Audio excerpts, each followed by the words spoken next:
قد خلت من قبلكم سنن فسيروا في الأرض فانظروا كيف كان عاقبة المكذبين.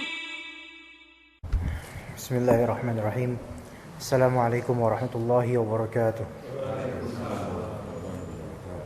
إن الحمد لله نحمده ونستعينه ونستغفره ونعوذ بالله من شرور أنفسنا ومن سيئات أعمالنا من يهده الله فلا مضل له ومن يضلل فلا هادي له أشهد أن لا إله إلا الله وحده لا شريك له وأشهد أن محمدا عبده ورسوله لا نبي بعده.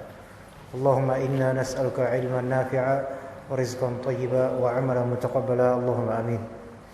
Alhamdulillah, kembali kita berkumpul di majelis ini, kajian kitab Kisah Teladan dalam Hadis yang berlaku setiap bulan insyaallah taala pada hari Rabu di pekan ke berapa sekarang? Ketiga. Di pekan ketiga di tiap bulan insyaallah. Dan ini pertemuan ketiga digabung dengan yang waktu itu Ahad pagi. Insyaallah, alhamdulillah kita telah membacakan atau menceritakan kisah pertama, kisah kedua dan kisah ketiga. Namun kita terlebih dahulu pada malam hari ini kita menceritakan kisah kelima. Kisah kelima yang mudah-mudahan cocok insyaallah taala dan berfaedah besar. Kisah kelima ini kisah tentang orang botak, tuli dan sakit kusta. Ya, mungkin sebagian udah masyhur cerita ini atau sebagian juga belum tahu, dan semoga dengan penceritaan ini di hadis yang sahih membuat kita teringat kembali tentang hadis ini dan mengambil ibrah, mau'izah dan tazkirah dari cerita di dalam hadis. Ya, kisah yang kelima ini tentang orang botak, orang tuli dan sakit kusta. Jadi 3 orang ini berpenyakit. Maksudnya 3 orang ini cacat. Dan 3-tiganya di masyarakat itu menjadi gunjingan dan ejekan. Yang satu karena kebotakannya, yang satu karena ketuliannya, dan yang satu karena sakit kusta.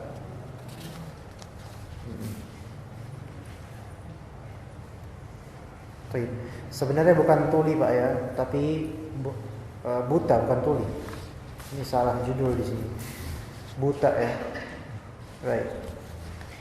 Hadis ini diriwayatkan oleh Abu Hurairah. An Abi Hurairah radhiyallahu anhu, dari Abu Hurairah radhiyallahu anhu, annahu sami'a an-nabiy sallallahu alaihi wasallam yaqul, bahwasanya ia pernah mendengar Nabi Muhammad sallallahu alaihi wasallam bercerita, inna thalathatan min bani Israil abrasa wa aqra'a wa a'ma. Pada suatu ketika di zaman Bani Israel, ada di antara anak-anak cucu Bani Israel, Nabi Israel, anak-anak cucunya, ada 3 orang. Satunya orang itu abros. Abros itu penyakit kulit yang buruk, ya, dan tampak di hadapan orang lain. Penyakit kulit abros. Kemudian yang kedua aqra'. Nah, aqra' ini kepalanya botak. Botaknya itu gundul, kinclong, ya, gundul lah gitu kalau bahasa kitanya. Kan kadang kalau orang gundul ya menjadi bahan tertawaan. Terlebih mungkin permukaan kulitnya agak penyok-penyok dikit mungkin gitu kan. Jadi kan diketawain nih orang. Karena normalnya biasanya manusia kan gak gundul, kecuali bayi mungkin. Nah, ini gundul, kinclong gitu. Dan dia berusaha untuk menumbuhkan gak bisa-bisa. Dengan izin Allah gak bisa-bisa. Wa a'ma, dan satu lagi orang buta. Ya, gak bisa ngelihat. Kalau misalnya kita disuruh milih, misalnya mau yang abros, yang aqra' apa yang a'ma, nggak ada yang kita pilih ya. Paling parahnya apa kira-kira? Paling gak enak kira-kira yang mana? Gak bisa melihat ya? Iya. Mau nikmat apapun pemandangan gak bisa melihat juga gak enak, rasanya penasaran gitu kan. Mati penasaran nanti.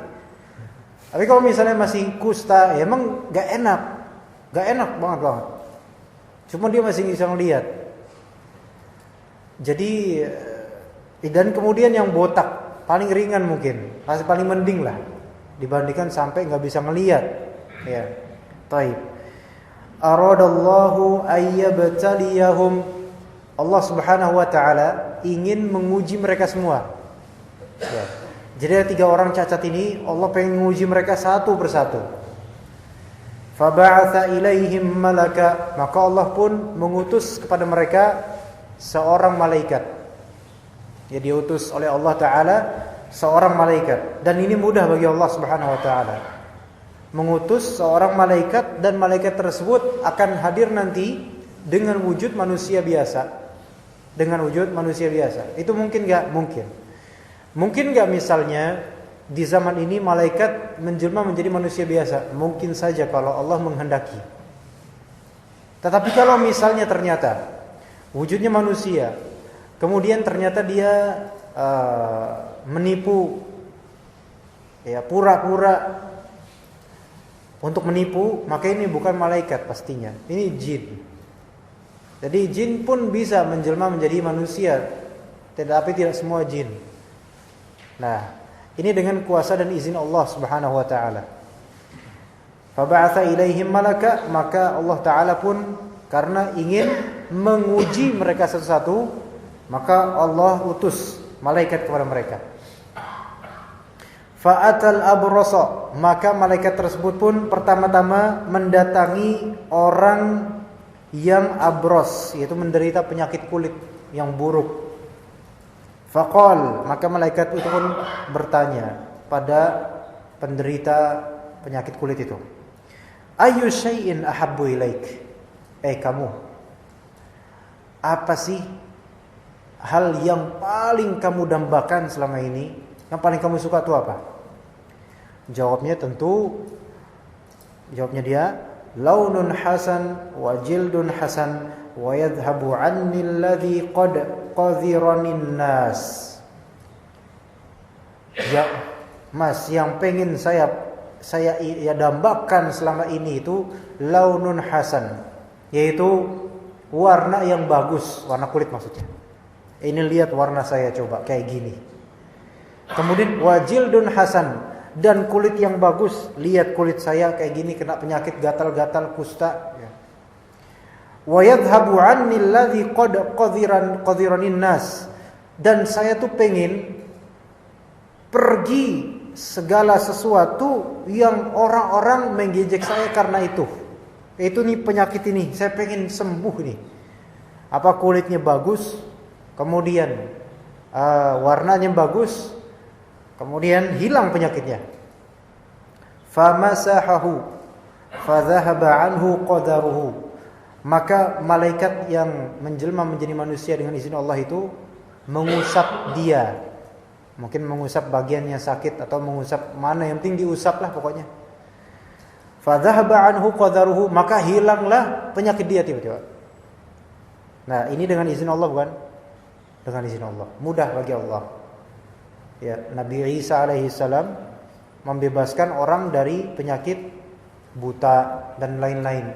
Itu semua dengan izin Allah. Mukjizat kalau misalnya Nabi, ya. Taib. Fadhahaba anhu qadaruhu wa u'tiya launan hasanan. Kemudian diberikanlah oleh Allah orang ini yang tadinya kena penyakit kulit diberikan warna yang bagus, berubah langsung total. Jadi langsung berubah itu dengan izin Allah. Kemudian malaikat itu bertanya lagi. Ini pokoknya semua ini ujian nih. Kenikmatan ini bakal jadi ujian, fitnah besar. Maka berkatalah para malaikat tersebut kepada orang itu, fa ayyul mali ahabbu ilaik? Mas, kamu sekarang sudah sembuh, warna kamu sudah bagus, kulit kamu sudah kinclong, bagus banget. Sekarang saya mau tahu, Mas, sampean ini harta paling yang sampean suka itu apa? Apa yang paling suka? Maka dia pun menjawab al-ibil. Al-ibil artinya adalah unta. Ya, unta. Saya kepengin unta. Atau mungkin di riwayatnya berbeda, ini agak ragu-ragu. Ada yang berkata unta, ada yang berkata al-baqar. Pokoknya antara unta ataupun sapi, pokoknya itulah binatang. Ya. Fa'u'tiya naqatan usyara. Maka kemudian malaikat itu memberinya seekor unta yang sedang bunting. Lagi meteng kalau bahasa Jawanya. Lagi hamil. Jadi unta betina sedang hamil. Lalu malaikat itu pun berkata, mendoakan, barakallahu laka fiha. Semoga Allah memberkati buat kamu unta itu. Ya. Oke. Jadi unta itu nanti bakal dijadikan modal bisnis. Kan enak tadinya buruk rupa, Allah Ta'ala kasih perubahan yang drastis. Dan bahkan ditambahkan dengan modal bisnis. Ya. Udah enak tuh. Dapat ibu unta atau sapi dan rahimnya. Nah, itu satu. Fa'atal aqra'. Ini yang kedua.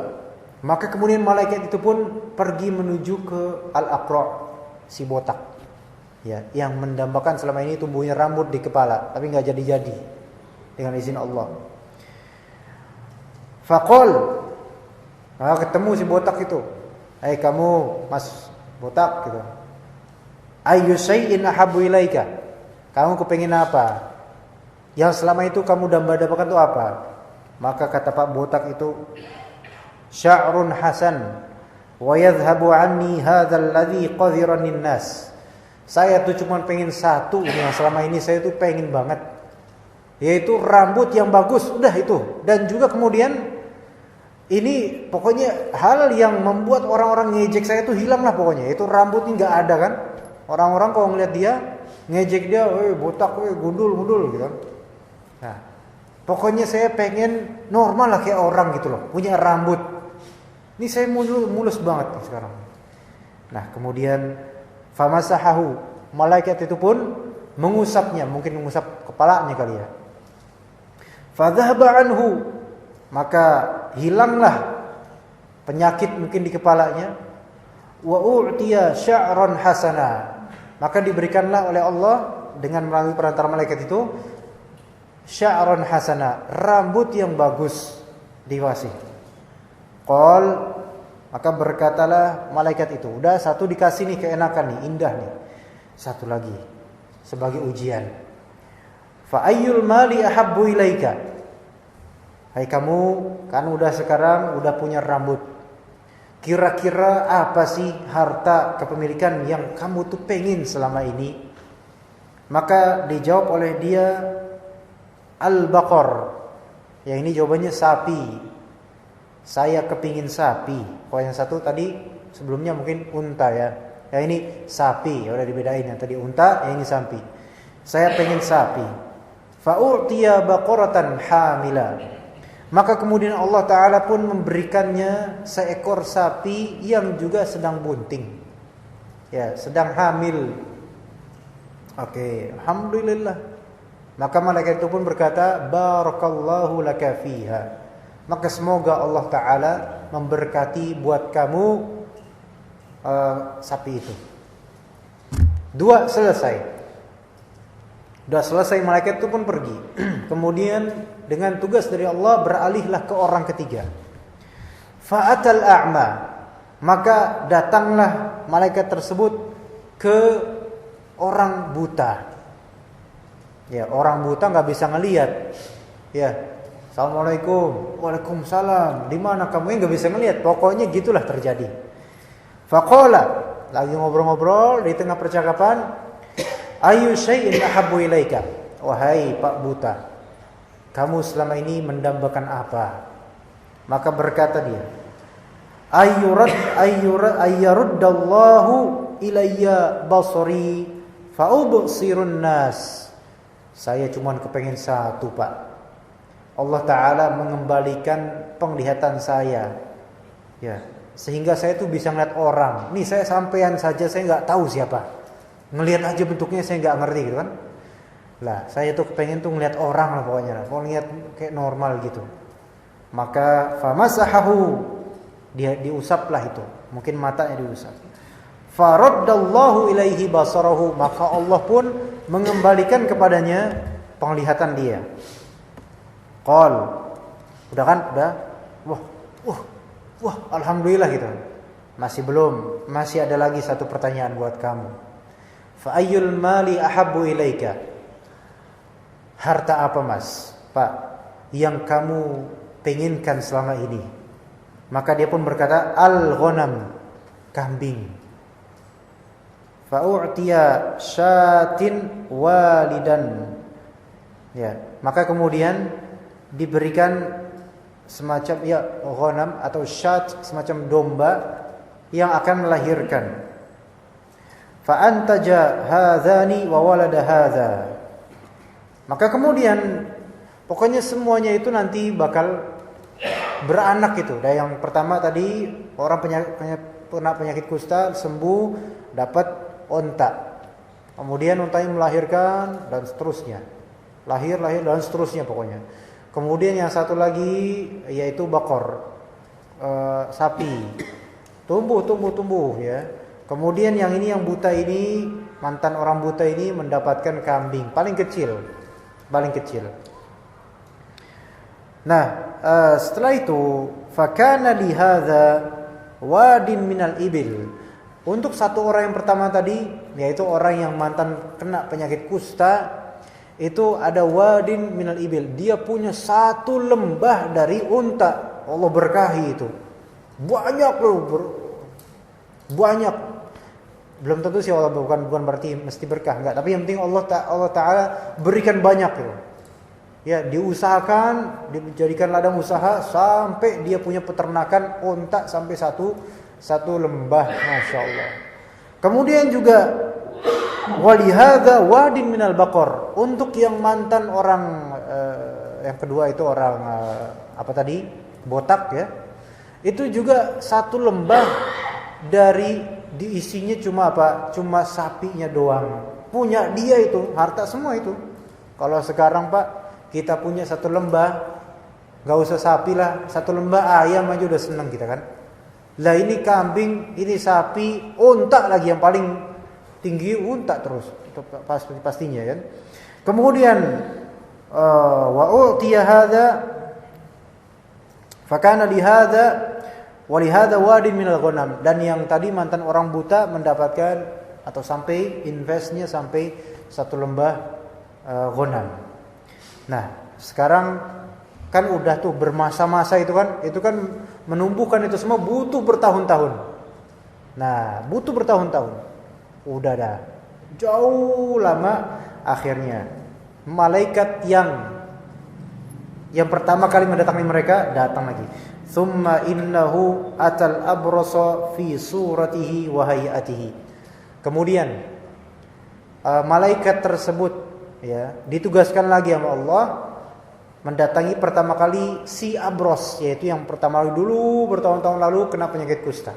Datang. Dan datangnya itu malaikat tersebut dengan bentuk yang sama. Maksudnya seperti yang pertama kali mendatanginya itu. Jadi biar kenal nih orang dulu gitu.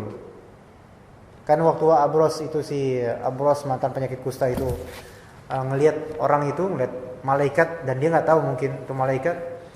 Itu kan kayak gini bentuknya, maksudnya wajahnya gini. Sekarang pas sudah sukses datang lagi dia. Cuk datang kan? Dan juga dengan sikap yang sama, gerakannya sama. Datang. Faqal ana rajulun miskin qad in qata'at bi al-jibal fi safari fala balagha li al-yawma illa billahi thumma bika as'aluka billadhi a'taka al-lawn al-hasan wal jild al-hasan wal mal ba'iran atabalaghu bihi fi safari. Itu kata malaikat itu. Jadi malaikat itu bertingkah seperti orang miskin. Maka ini katanya, malaikat itu berkata, Bapak, saya orang miskin. Ini saya telah kehabisan bekal. Ya, saya lagi terus perjalanan, tapi kehabisan bekal di tengah-tengah ini. Tidak ada yang mampu menolongku pada hari ini, melainkan Allah, kemudian dirimu. Ini kata malaikatnya. Jadi penting kalimat ini. Tidak ada yang mampu menolongku pada hari ini, melainkan Allah, summa kemudian dirimu. Jadi nggak boleh kita bilang melainkan Allah dan dirimu, nggak boleh. Karena menyetarakan itu nggak boleh. Jadi melainkan Allah, kemudian diri kamu. Dan yang lebih buruk adalah tidak ada yang dapat menolongku hari ini melainkan kamu. Nah, ini nggak boleh. Jadi harus tawakal juga sama Allah. Maka malaikat itu berkata gitu. Nah, saya minta kepadamu bersumpah demi Dia yang telah memberi kamu warna kulit yang indah. Dia yang telah memberi kamu warna kulit yang bagus. Serta Dia yang telah memberikan kamu harta yang berlimpah seperti ini. Tolong, saya minta demi Dia yang telah memberikan kamu semua ini, beri saya 1 ekor unta saja. 1 aja. Supaya saya bisa nerusin perjalanan. Nah, pintanya seperti itu. Tayyib. Apa kata dia? Faqal al-huququ katsirah. Apa? Simple ngomongnya. Al-huququ katsirah. Kebutuhan saya masih banyak ya. Jadi kayaknya nggak bisa deh Mas. Wah, sombong nih orang nih, ya kan? Kalau kita nonton nih kita, amali sia, ya kan? Kualat kamu ya, sombong nih orang nih. Kemudian faqal, maka malaikat berkata, ka'anni a'rifuka, alam taku abras yaqdurkan nas, faqiran fa'ataka Allah. Kata malaikat itu, ya pura-pura lagi malaikatnya. Padahal ini dalam bentuk yang sama loh malaikatnya sama dulu waktu bertahun-tahun lalu itu. Malaikatnya berkata, kayaknya saya tuh kenal kamu. Bukannya kamu itu dulu orang yang kayaknya kena kusta ya dulu ya. Itu yang manusia tuh ngejek-ngejek tuh waktu itu tuh, ya kan? Kamu kan orang yang fakir kan? Dulu tuh kamu miskin ya kan? Kemudian Allah kasih kamu harta ya enggak? Maka apa yang kata ini? Kata orang itu, innama warithu hadzal mal kabiran an kabir. Kamu jangan macam-macam lah cerita. Sok tahu kamu. Saya ini dapetin harta seperti ini dari warisan ayah dan kakek saya. Wah, bohong.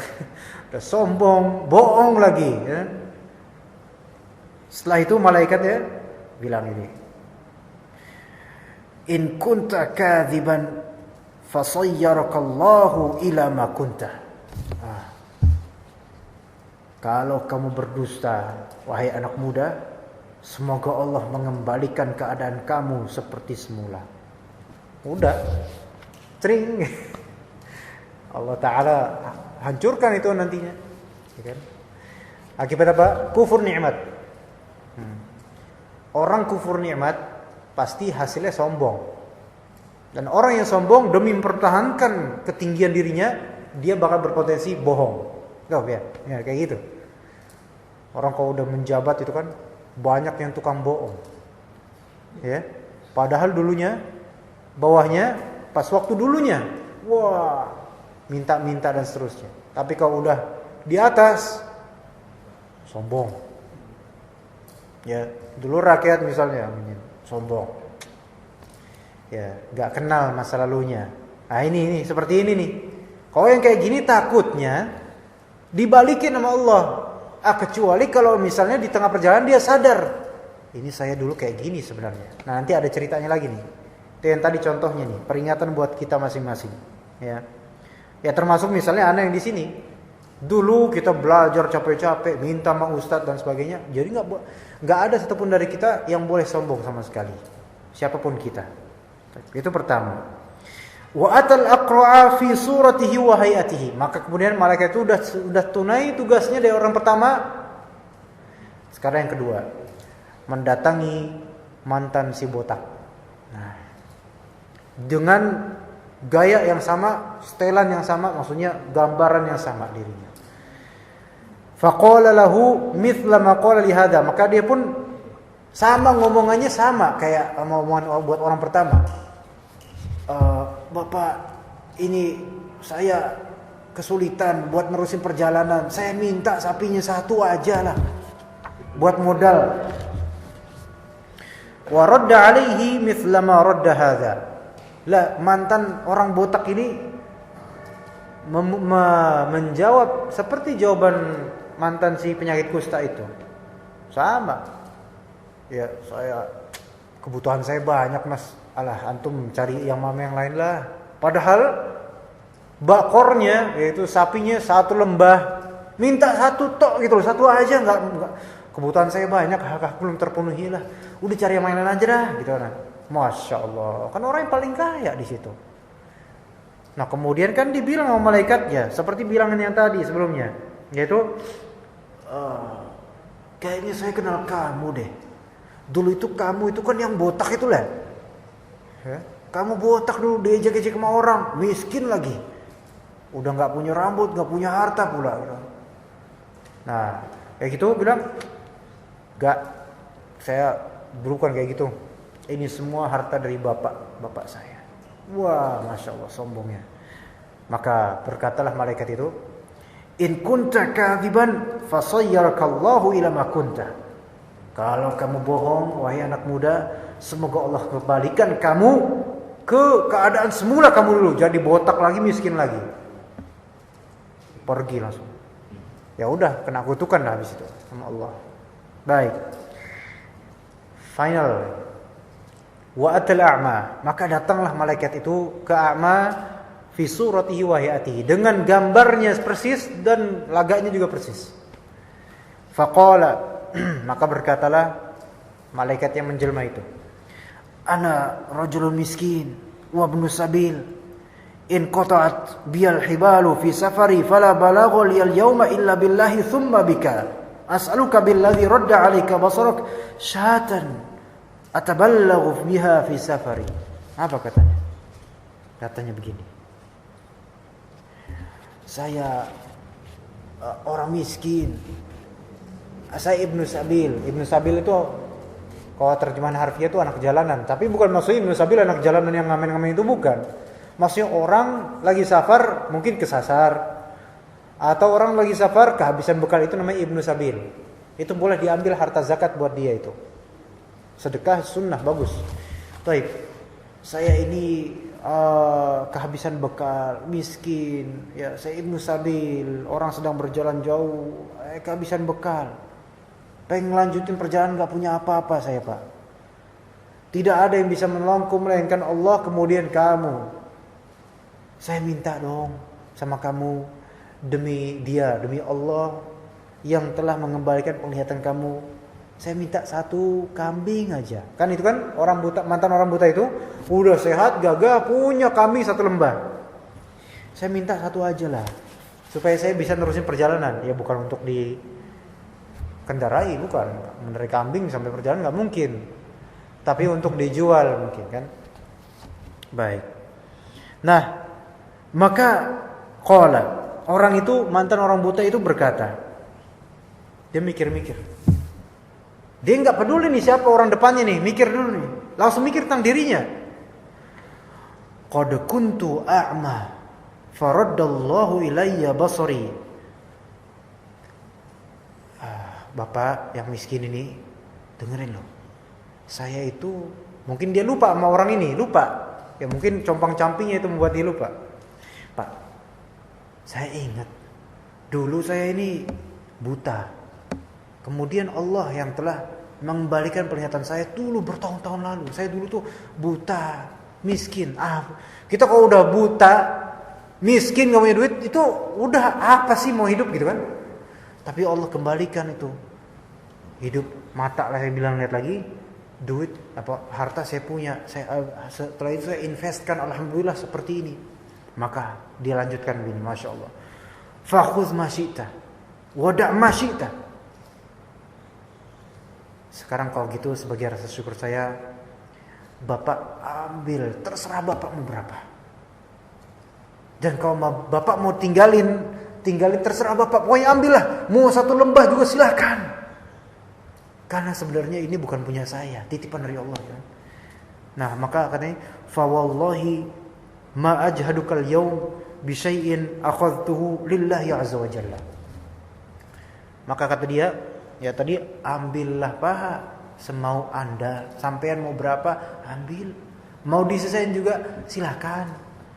Demi Allah Pak, saya tidak merasa keberatan dengan sesuatu yang diambil karena Allah, saya ikhlas gitu loh. Tuh rela tuh sampai seluruh hartanya silakanlah, dikuras sekalian karena memang saya aslinya itu dulunya terhinakan dengan buta dan gak punya apa-apa. Tapi Allah balikkan semuanya menjadi indah seperti ini. Nah, kemudian apa kata malaikat yang berapa itu? Malaikat itu langsung bilang, alhamdulillah, amsik malaka. Senyum malaikat itu, amsik malaka ya akhi. Tahan. Udah, ambil aja harta kamu, tetepin, enggak, saya nggak minta. Fa innama ubtulitum, kalian ini sebenarnya sedang diuji. Faqad radhiyallahu anka, dikabar yang malaikat, Allah telah ridho atas kamu. Wa sakhita ala sahibaika, dan Allah itu telah murka terhadap 2 temanmu yang dulu mantan botak dan mantan penyakit kusta itu. Maka Allah tambahkanlah itu, ditetepin hartanya tambah. Gara-gara apa? Gara-gara bersyukur. Bersyukur itu didapat dari cara kita melihat masa lalu, ingat daratan, ingat masa lalu. Kita hafal sama-sama kan? La in syakartum la azidannakum wa la in kafartum inna adzabi lasyadid. Itu hafal kita dari dulu hafal. Tapi prakteknya itu kan kadang-kadang belum bisa benar-benar kita tunaikan. La in syakartum, kata Allah, jika kalian wahai manusia syukur terhadap apa yang telah Allah beri, apa balasannya? La azidannakum, maka la azidannakum ada la ini la mutakkid, ziyadah tambahan untuk menguatkan, pasti, bakal. Azidannakum, ada nunnya ini tasdidkan menunjukkan takkid lagi.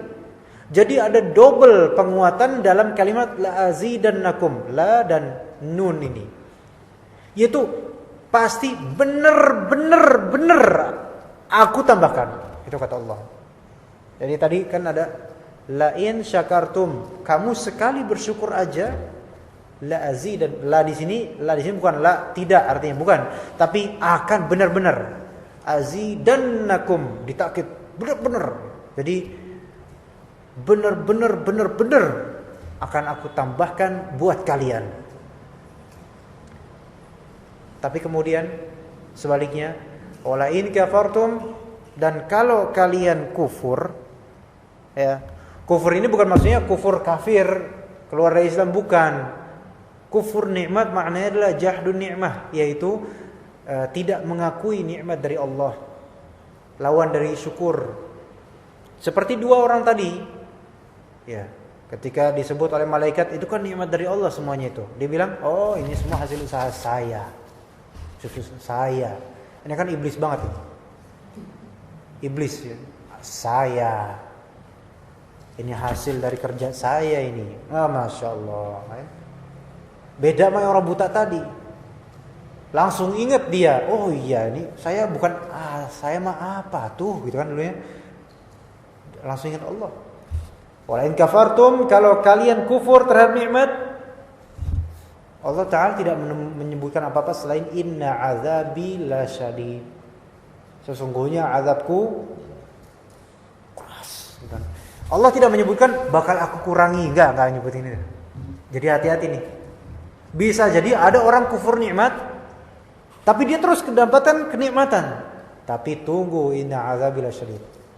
Bisa jadi ya, kita ini dapat nikmat luar biasa, tapi kita kufur terhadap nikmat itu. Dan Allah biarkan, tidak Allah kurangi kenikmatan itu, terus saja. Tapi nanti kelak, inna azabil lasyadid. Nah, azab Allah keras. Kenikmatan yang dikufuri tapi tetap aja masih nempel itu kenikmatan, itu namanya istidraj. Istidraj itu ditangguhkan azabnya. Nanti tunggu sampai benar-benar dia kesenangan banget, hancur gitu. Nah sekarang orang-orang yang non muslim dengan peradaban modern yang luar biasa, kecanggihan, Allah Ta'ala berikan itu kenikmatan ya, tapi mereka tetap kufur terhadap kenikmatan itu, gak mengakui Allah Ta'ala. Biarin kayak gitu, biarin. Nanti tiba-tiba dahsyat, Allah azab langsung. Itu namanya istidraj. Maka hati-hati Pak. Kita sekarang punya gak kenikmatan? Oh banyak banget. Anggota tubuh, anggota keluarga, rumah, tempat tinggal, pekerjaan, harta, investasi tanah atau yang lain-lainnya, bisnis. Nikmat semuanya itu. Tetapi ketika kita lupa bersyukur, maka hati-hati. Mungkin saja kenikmatan itu masih terus nemplok di kita. Tetapi hati-hati, kelak bakal jatuhnya jauh lebih mengerikan daripada orang yang ditegur sebelumnya. Maka bersyukur kalau misalnya sekarang kita ditegur sama Allah dengan musibah, misal dengan musibah ditegur sama Allah, bersyukur daripada nanti ditegurnya pas di hari kiamat baru ketegur. Aduh susah lagi itu, nggak bisa taubat.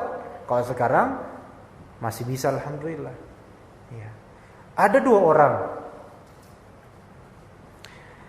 Satu dia gajinya wah jauh berjuta-juta. Satu gajinya cuma sekian juta.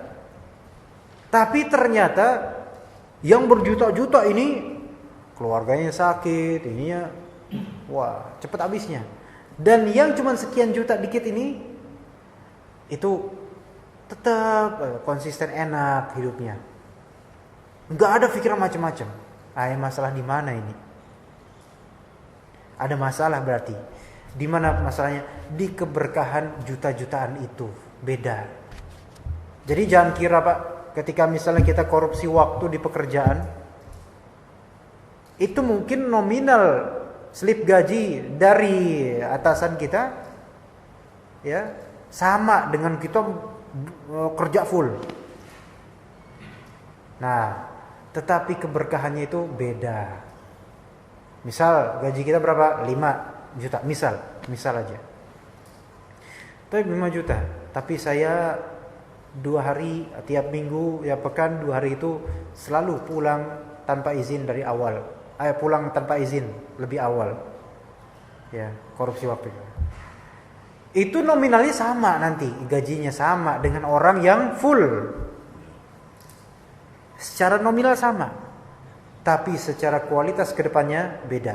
Bisa jadi cepat habis bagian itu. Bisa jadi. Bisa jadi Pak. Iya.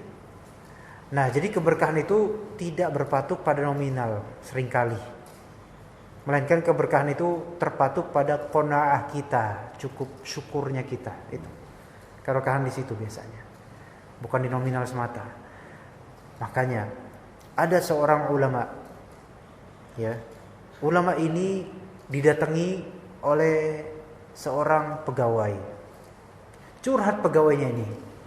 Anggap nih ya cerita ini terjadi namun kita fiktifkan, dicocokkan dengan Indonesia lah. Misal begini. Ya Syekh, Assalamualaikum. Waalaikumsalam. Ada apa? Ya Syekh, ana mau curhat ya Syekh. Apa curhatnya apa Mas? Gini Syekh, ana tuh kerja ya. Alhamdulillah kerja tetap. Gaji ana, anggap ya, gaji ana 5 juta ya Syekh. Masya Allah 5 juta. Iya 5 juta ya Syekh. Tapi kok rasanya tuh kurang ya Syekh. Saya cepet habis itu duit itu. Baru tanggal berapa biasanya? Tanggal 30 gajian. Tanggal 5 tuh saya udah pengen ngutang. Jadi cepet habis ya Syekh. Kenapa ya? Mikir-mikir dikit sayanya. Gini caranya, solusinya gini Mas. Antum datengin atasan antum. Oke, gitu sih. Ya, oke. Terus ngapain sih? Antum datengin, terus antum bilang ke beliau, Pak Bos, saya minta dipotong gajinya. 4 juta aja. Lu gimana sih ini? Bercanda aja. Saya nggak bercanda mas. Coba 4 juta aja. Ya dah. Bismillah dah. Kan datang misalnya ke bosnya. Pak bos, Assalamualaikum. Waalaikumsalam. Ngobrol-ngobrol. Bos, ana pengen ya berdasarkan fatwa atau nasihat dari guru ane. Tolong dong di-cut 1 juta gaji ana. Akhirnya di-cut 4 juta kan. Masih juga pas gajian masih terjadi tuh kekurangan. Datang lagi ke saya. Tuh kan saya apa anda bilang, udah anda butuh dikurangin lagi ya, tambah kurang saya gitu kan. Saya bilang, oke, minta lagi ya bosnya, potong lagi. Berapa? 2,5 juta jadinya dah. Gaji antum 2,5 juta aja dah. Ini saya, antum nih saya, kayak gak ngerasain, aduh saya gimana sih. Udah antum ikutin saran anda dah. Akhirnya datang bosnya. Pak bos, anda nggak tahu dah, saya tuh pikirannya kemana, nggak paham dah. Pokoknya gajinya 2,5 juta aja dah. Nah, dah. Bulan depannya dikasih 2,5 juta. Ini bukan real tepatnya 2,5 juta ya. Ini cuman dikondisikan di kita aja. 2,5 juta. Udah dapat gaji itu. Tak selang, ya agak berapa waktu kemudian datang itu dengan wajah sumringah ceria. Assalamualaikum. Ya Syekh. Waalaikumsalam. Gimana kabarnya? Oh Masya Allah, Alhamdulillah ada tuh sekarang ngerasa hidup itu pas, enak, kinclong, enak loh. Anda kira kenapa saya? Kok kayaknya uang Anda 2,5 juta itu tetap aja, maksudnya bagus gitu loh, manajemennya enak. Padahal waktu 2 kali lipat 5 juta itu Anda, obrak-abrik itu cepet banget. Nama istri kan kalau udah awal bulan itu kan pengennya ke mall gitu kan. Tapi 2,5 juta ini kok kayaknya ini sih. Nah itulah mas, kata saya, itulah mas. Antum perhatikan bagaimana kerjanya antum di kantor. Kerjanya ya kayak gitu-gitu aja. Maksudnya antum suka korupsi waktu nggak? Iya sih. Antum suka melanggar nggak di kantor? Iya sih, antum suka melanggar. Nah itulah dia. Gaji asli antum memang 5 juta mungkin. Tetapi ketika setengah dari pekerjaan antum tuh malas atau melanggar atau malah bolos atau gimana, maka itu dihitung sama Allah semua itu. Sehingga setengahnya itu enggak berkah sama sekali, setengahnya berkah. Maka yang setengahnya inilah yang berkah. Yaitu 2,5 juta antum itulah yang berkah buat antum. Sisanya itu kotoran, maka antum enggak boleh makan itu. Di situ pelajarannya. Maka mungkin misalnya kita gajinya udah 10 juta, penghasilan kita investasi bisnis 10 juta atau mungkin 20 juta per bulan. Tapi bisa jadi mungkin hidup kita dibandingkan sama orang yang gajinya 2 juta, itu kita lebih sengsara. Kenapa? Itu bertanya, lihat diri kita. Bukan masalah nominal di sini. Bukan masalah nominal. Terus berat sedekah, kenapa? Di sini bukan masalah nominal. Masalah apa yang telah kita perbuat itu menentukan keberkahan ke depannya. Begitulah dengan yang terjadi pada mereka ini. 3 orang, bersyukurlah dan lihatlah ke belakang. Kita tuh ngapain aja sih kita selama ini. Maka itu menentukan insyaallah keberkahan kita dengan izin Allah Ta'ala. Baik, insyaallah ini gimana? Masih lama atau? Ada yang bertanya? Yang bertanya siapa itu Pak? Silakan Pak. Ustaz, dari 3 cerita tadi ya? Iya Pak. Pemuda tadi. Begitu diberi nikmat diuji, reward punishment jelas langsung. Enak, kita tahu salahnya. Kalau sekarang saya kaitkan dengan pertanyaannya ulil absar adalah dia mengambil contoh LGBT. Ya. Kalau LGBT itu dosa atau nggak cukup sekarang? Bagaimana antum menjelaskan? Ya, bismillahirrahmanirrahim. Begini, pertama kita lihat ada surat Al-Alaq. Sebelum Al-Alaq apa? Atin wa zaitun wa tini wa zaitun wa turi sinin wa hadzal baladil amin laqad khalaqnal insana fi ahsani taqwim. manusia diciptakan dengan sebagus-bagus bentuk, detail kan? Baik. Itu dulu mukadimahnya Pak ya. Ketika detail kayak gitu, dari darahnya, sel-selnya, detail semua, itu Allah perhatikan nggak kita? Ya Pak, gimana? Ketika kita tidur, apakah Allah memperhatikan nafas kita nggak Pak? Perhatikan nggak nafas kita? Yang ngatur nafas kita siapa? Allah Ta'ala kan? Baik. Sekarang selama ini kita pernah maksiat nggak masing-masing? Pernah maksiat nggak Pak? Sering banget kan? Bahkan kita kan sering banget gitu. Kok Bapak ini dong yang berani bilang, yang berani aku? Semua dari kita. Sejak bertahun-tahun lalu nggak? Iya. Kenapa kok sekarang kita belum dimatikan? Itu kok kita bertanya kayak gitu, kenapa nggak ada jawaban? Maksudnya nggak bakal bisa terjawab. Karena masalah kenapa Allah begini, kenapa Allah itu tidak usah dipertanyakan. Jawabannya juga di antara jawabannya firman Allah Subhanahu wa taala, la yus'alu amma yaf'al wa hum yus'alun. Di dalam ayat di surat apa? Ayat lupa. Tidak ingat, bisa Bapak cari. La yus'alu amma yaf'al wa hum yus'alun. Allah Ta'ala tidak ditanya tentang apa yang dia perbuat dari mengazab atau tidak, dia ditanya, tetapi merekalah manusia yang akan ditanya kelak. Jadi kita jangan mempertanyakan itu. Justru jadinya nanti syubhat. Itu pertama. Ya, itu pertama. Kedua, tadi masalah istidraj. Istidraj, Allah tangguhkan azab sampai nanti azabnya paling pedih nanti. Jadi biarin ngomong kayak gitu. Itu justru ujian dari Allah buat siapa dari kita. Terfitnah gak kalbu kita? Pikiran kita terfitnah. Jangan sampai kita bilang, oh ya juga, benar juga kata dia ya. Enggak. Ini namanya istidraj. Apa kata Allah Tabaraka Ta'ala? Lihat di surat Al-Qalam.